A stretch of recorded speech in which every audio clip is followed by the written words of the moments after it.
Hey there, this is Melissa Zonin. I'm the media specialist at Pope High School, and today I'm just going to show you how, from the teacher perspective, you can kind of set up a project and an outline and everything for your students to complete when they're doing their Noodletools project.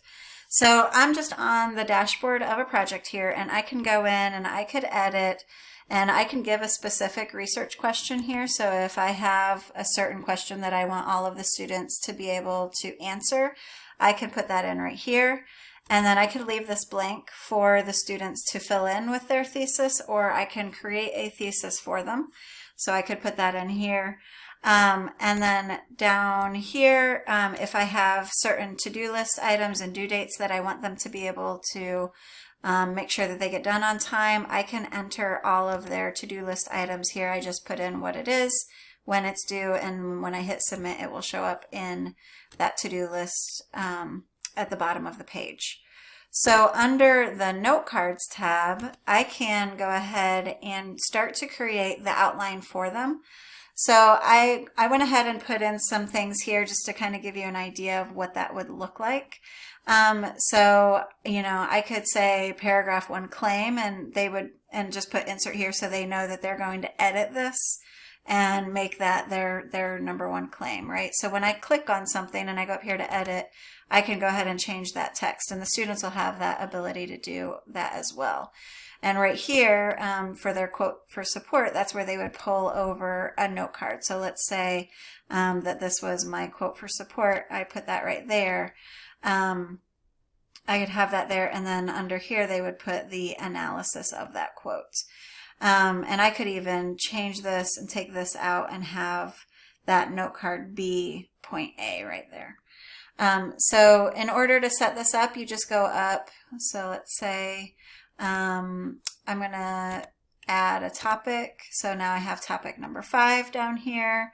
And then let's say that I wanted that topic to have a subtopic already created for the students. I can add a subtopic there.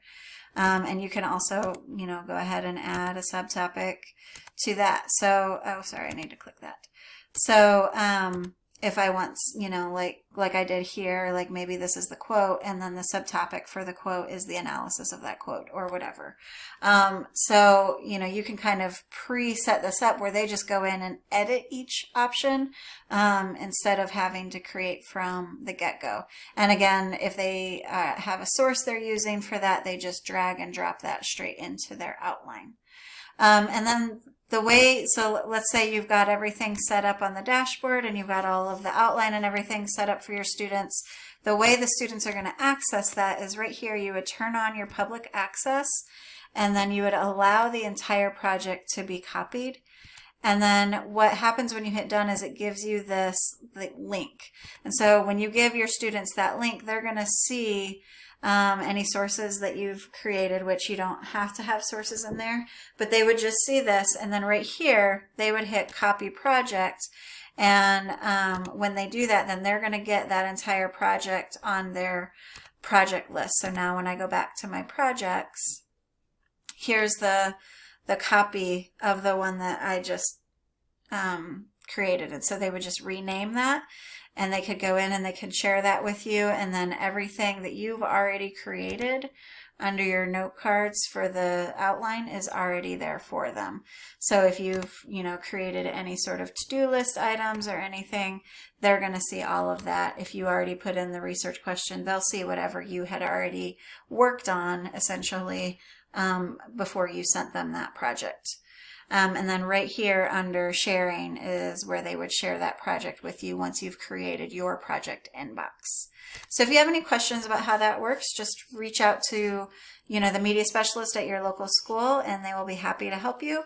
And I hope that helps.